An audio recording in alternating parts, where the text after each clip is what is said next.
ಇನ್ನು ಟೋಯಿಂಗ್ ವಿಚಾರದಲ್ಲಿ ಈಗ ನಿಂತು ಹೋಗಿತ್ತು. ಆದರೆ ರಾಜ್ಯ ಸರ್ಕಾರ ಮತ್ತೆ ಈ ನಿರ್ಣಯವನ್ನ ತೆಗೆದುಕೊಂಡಿದೆ. ಮತ್ತೆ ಟೋಯಿಂಗ್ ಆರಂಭ ಮಾಡ್ತಾರಂತೆ. ಇವತ್ತು ಗೃಹ ಮಂತ್ರಿಗಳು ಈ ವಿಚಾರದಲ್ಲಿ ಹೇಳಿದರು ಸ್ಪಷ್ಟವಾಗಿ ಟೋಯಿಂಗ್ ಮಾಡ್ತಾರೆ. ಬಟ್ ಹಿಂದೆ ಟೋಯಿಂಗ್ ಯಾಕೆ ನಿಲ್ತಿತ್ತು ಅಂತಂದ್ರೆ ಯಾವುದೋ ಏಜೆನ್ಸಿ ಕೊಟ್ಬಿಟ್ಟು ಕಂಡಂಗೆಲ್ಲ ಟೋಯಿಂಗ್ ಮಾಡ್ತಾ ಇದ್ರು.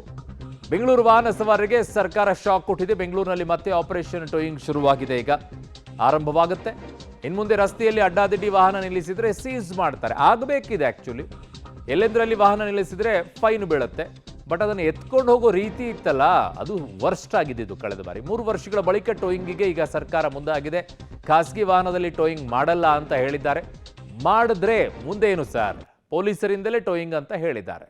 ಕಾಸಿಲ್ವೇನೋ, ಹೊಸ ಮಾರ್ಗಗಳನ್ನು ಹುಡುಕ್ಬೇಕಲ್ಲ ಈ ಕಾಸಿಗೆ. ವೆಹಿಕಲ್ಸು ಎಲ್ಲಿ ಅಂದ್ರೆ ಅಲ್ಲೇ ನಿಲ್ಲಿಸ್ತಾರೆ. ಕಾರನ್ನವರು ನಿಲ್ಲಿಸ್ತಾರೆ, ಹೆಚ್ಚಿನ ಅಂಶ 2 ವೀಲರ್ಸ್ ನಿಲ್ಲಿಸ್ತಾರೆ. ಅದರಿಂದ ಬ್ಲಾಕ್ ಆಗುತ್ತೆ. ಅದಕ್ಕೆ ನಾವು ಹಿಂದೆ ಏನು ಮಾಡ್ತಿದ್ದೋ ಅಂದರೆ ಟೋಯಿಂಗ್ ಮಾಡ್ತಾಯಿದ್ದು. ಟೋಯಿಂಗ್ ಮಾಡಿ ನಮ್ಮ ವೆಹಿಕಲ್ಸ್ನ ಎತ್ಕೊಂಡು ಹೋಗಿ ಅವರು ಬೇರೆ ಕಡೆ ನಿಲ್ಲಿಸಿ ಸ್ಟೇಷನಲ್ಲಿ ನಿಲ್ಲಿಸಿ ಅವ್ರು ಹೋಗಿ ದುಡ್ಡು ಫೈನ್ ಕಟ್ಬಿಟ್ಟು ತೊಗೊಂಡು ಹೋಗೋರು. ಅದನ್ನು ಕಾರಣಾಂತರದಿಂದ ನಾವು ನಿಲ್ಲಿಸಿದ್ದು ಹಿಂದೆ. ಈಗ we are going to reintroduce that.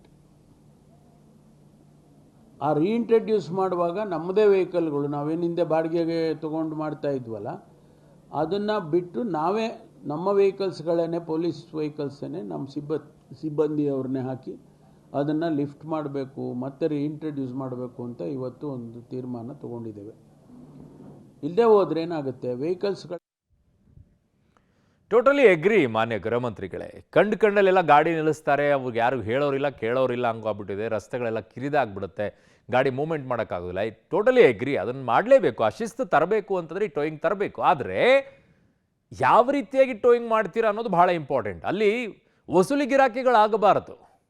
ವಸೂಲಿ ಗಿರಾಕಿಗಳಾಗಿ ನಿಂತ್ಕೊಳ್ತಾರೆ ಪೊಲೀಸರು ಅನ್ನೋದೇ ಬಹುದೊಡ್ಡ ಆರೋಪ ಇದ್ದಿತ್ತು. ಸೊ ಬೆಂಗಳೂರಿನಲ್ಲಿ ಮತ್ತೆ ಅಡ್ಡಾದಿಡ್ಡಿ ಪಾರ್ಕಿಂಗನ್ನು ಮಾಡೋ ಹಾಗಿಲ್ಲ.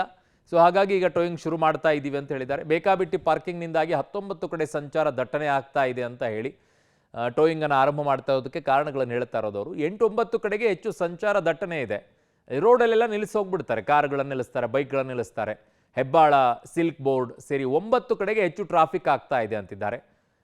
ಸೊ ಅವರೆಲ್ಲ ಟೋಯಿಂಗ್ ಮಾಡ್ತೀವಿ ಅಂತ ಹೇಳಿ ಪೊಲೀಸರ ವರದಿ ಆಧರಿಸಿ ಮತ್ತೆ ಟೋಯಿಂಗ್ ಅಂತ ಹೇಳ್ತಾ ಇದ್ದಾರೆ.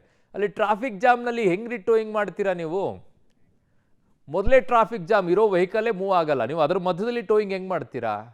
ಏನಪ್ಪ, ಒಟ್ಟಿನಲ್ಲಿ ಮಾಡ್ತಾ ಇದ್ದೀರಾ, ಒಳ್ಳೇದಾಗಲಿ ಅಷ್ಟೇ.